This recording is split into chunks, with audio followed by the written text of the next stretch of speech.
Okay, so next part is going to be installing the turbo drain into the oil pan. Best time to do this is when the engine is out of the car, but if you're smart like me, you'll forget to do it, and then you will install the engine back in the car, and then it will be a little bit more of a pain. So first,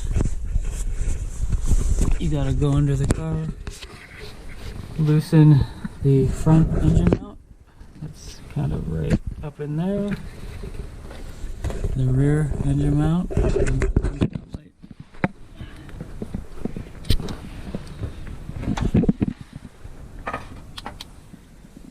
That's the rear engine mount up there.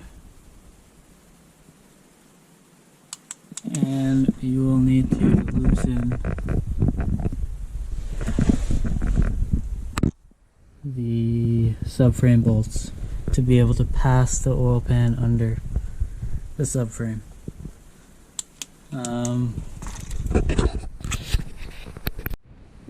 Okay, so I didn't film the last part, but basically you want to drain your oil. After you get the subframe out of the way, there's 18 bolts that you have to undo all around the oil pan. You loosen those, and then you're going to have two more on the side that connect to your transmission. And then there's a little guard that kind of fits in here that you also have to take off. But once you do that, you can pull the oil pan out and kind of squeeze it out of the way. I'm going to be installing this fitting, as I mentioned. There are some weld-on ones, but I do not have a TIG welder, and this is an aluminum pan, so this is my best option for now. It just has two little seals inside, and I'm going to be attaching it just above where the oil drain goes, because that is basically going to be the point that's directly below my turbo. You want the drain line to be almost perfectly straight, so this is going to end up something kind of like that, going straight up to the turbo drain.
We've drilled the hole where the drain needs to go, that spot that we marked.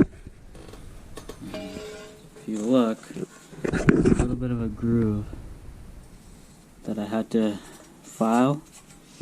Use a Dremel, but basically to make it flat, so this has a nice mating surface, so it'll make a nice seal.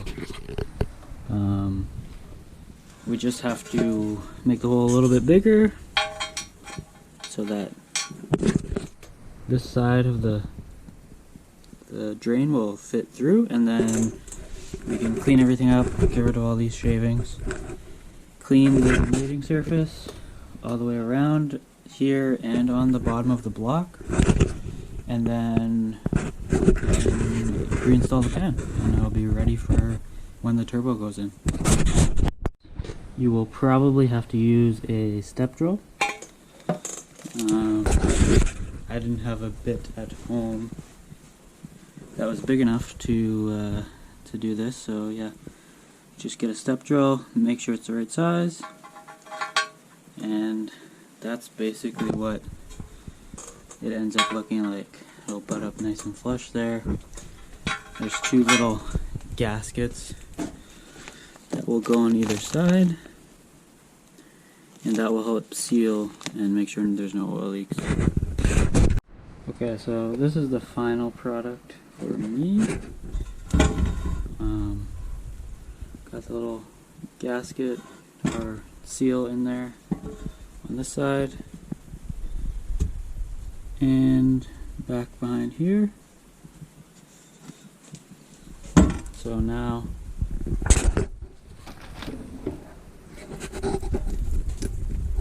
this drain line can fit right up there and thread right on.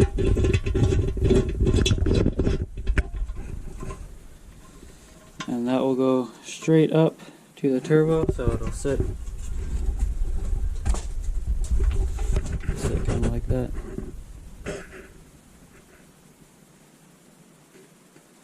So now I've cleaned this surface already.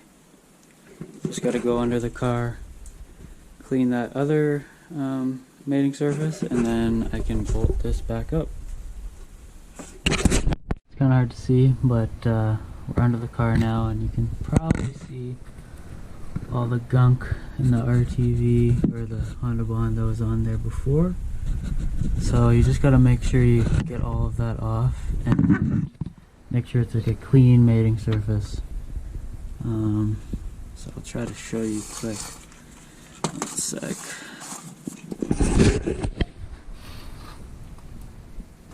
Got this little scraper thing here, and you basically just go around and scrape all of the old stuff off until it's nice and smooth and flat. And then you want to get some brake cleaner and clean off and dry the surface before you apply the new Honda Bond or RTV or whatever you're using. Okay, so I'm just gonna say right here that this side, the side by your accessory belt, is gonna be the hardest one. If you look, you gotta clean up that surface right there, and it's right in between your belt, so it's gonna be a nice tight fit there. So just take your time. You don't want to have to do this twice. You're gonna want to do before you put the Honda Bond or RTV on. You're gonna want to just take your dipstick out. It'll protrude a little bit past the bottom of the block, and it'll make it a little bit harder to get the pan back on. So if you do this, it'll just save you a little bit of a hassle once you're under there. Okay, so the oil pan is back in. You can see the bung there, right above where the normal drain bolt is for the oil. The line is basically going to run off here and go straight up in between kind of the exhaust mount and then the engine mount in the rear. So it'll look something like that when it's all said and done, with the line going up there. And you can see, if you look kind of closer, that the RTV is sealed up all around the oil pan. If you follow all the way around, that's how it would be. Yeah. Thanks for watching.